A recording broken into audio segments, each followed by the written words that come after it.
The Women Enabled International logo, a circle formed by a circle of short lines with dots at their ends. Then, Women Enabled International staff and partners speak about their organization as photos display their work at events, gatherings, and protests with communities around the world. Women Enabled International is the first and still only international human rights organization that's focused on advancing human rights at the intersection of gender and disability. Photos of Women Enabled International at work in the community. Women Enabled is most well known for their advocacy with the United Nations and other international bodies, done in partnership and in collaboration with organizations led by disabled people and women's rights activists in particular from around the globe. I describe Women Enabled as a cutting-edge, radical, analytical, critical thinking, contributing, collaborating organization that really advances the rights of people with disabilities, but with so much thought and attention. Stephanie Ortoleva, founder, WEI, United States. Stephanie is a woman with white skin whose gray hair has purple streaks. Some 10 years ago, I founded Women Enabled International. Photos of Stephanie representing Women Enabled at international events and conferences. During my days as a lawyer at the State Department, I found that the issues were very separated. Disabled women weren't in women's rights discussions, and the few times that we talked about disability rights issues, we often did not talk about the unique intersection of gender and disability.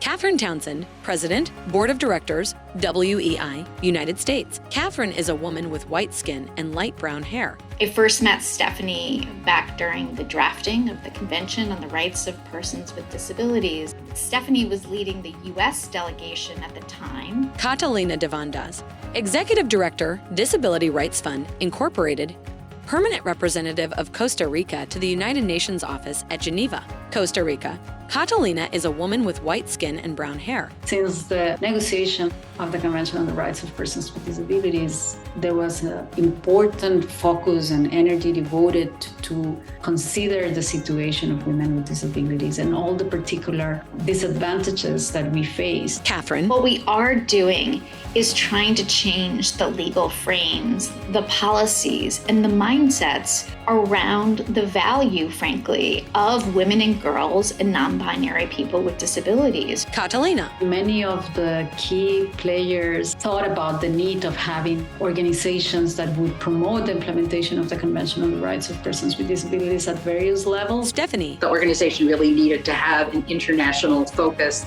and ensure that we incorporated and gave voice and presence to disabled women themselves from different parts of the world. Andrea Parra, attorney, former board member of WEI, Colombia. Andrea is a woman with light tan skin and black and gray hair. The international human rights standards are very key for engaging in local advocacy and pressing governments to implement human rights frameworks. So that process of going to the UN and advocating before human rights bodies, writing shadow reports, or filing individual complaints is important because it translates into more tools for changing the conditions locally. Susanna Phillips, Interim Executive Director, WEI, United States. Susanna is a woman with white skin and brown hair. We've been able to advocate making sure that the human rights standards are really cognizant of the specific and unique ways in which women and gender minorities with disabilities experience violations of their rights. Stephanie. Over the years, we have held a variety of convenings, gatherings of disabled women to do training, collaborative advocacy. Geetanjali Misra, Executive Director, Kriya, India. Geetanjali is a woman with beige skin and brown hair. Getting acknowledged by Women Enabled and collaborating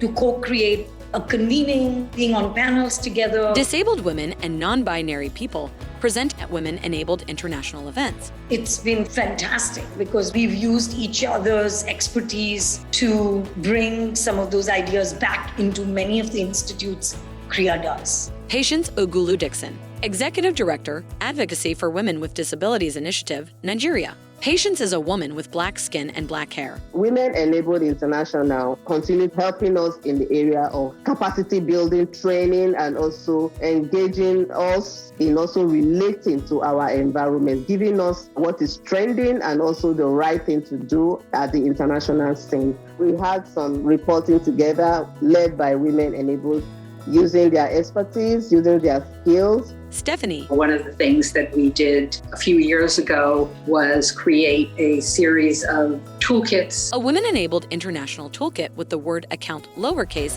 and ability uppercase. Focused on different forms of advocacy and also different issues like gender-based violence, sexual and reproductive health, access to justice. Ruth Kumchacham Katamola, Executive Director, Disabled Women in Africa, Malawi. Ruth is a woman with black skin and black hair. What they have been able to achieve in the last 10 years is really huge. They have been engaged a lot in the UN advocacy work, educative platforms, publications that they have been able to make, very important resources that we have been able to use. Lydia Brown, Principal, Autistic Women and Non-Binary Network, United States. Lydia is an East Asian person whose short hair is black and teal. As an openly non-binary trans person who is also disabled, it certainly has been very welcome to me that over the last few years, Women Enabled has specifically and explicitly affirmed that their work on gender justice and feminism is inclusive of people whose gender is marginalized.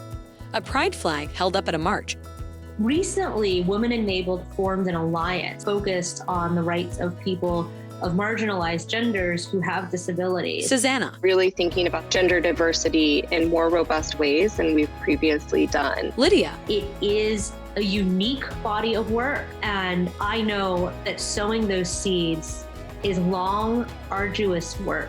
But already it's apparent just in looking at the panoply of disability justice, intersectionally focused organizations that now exist, that those seeds have begun to bear fruit.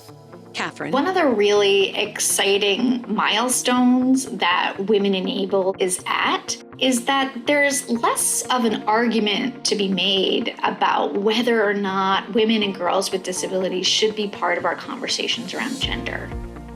That really provides us an amazing platform for the future. Stephanie. As I leave my formal leadership role in the organization, it's moving in positive directions. There's committed leadership and representation to ensure that the organization will grow and continue to make a difference. Ruth. My hope is that we'll be able to build a long-lasting, fruitful relationship that is more empowering, building upon the work that women with disabilities are already doing. Patience. My hope for the future is to have a future where women and girls with disabilities are respected, have dignity, they have value for themselves, begin to look at themselves up high, just like every other person. Susanna. We're about to start our next strategic planning process. We're about to welcome our next executive director. Catherine. I think it's really easy for us to think about the challenges we see right in front of us, and we must celebrate the amazing accomplishments, both of our staff, of the movement, of the broader community. A banner that reads,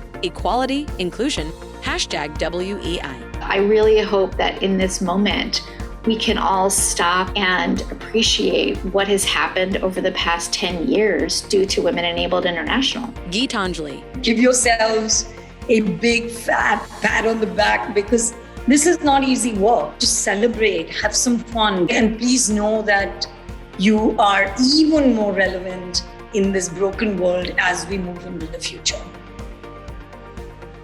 The Women Enabled International logo.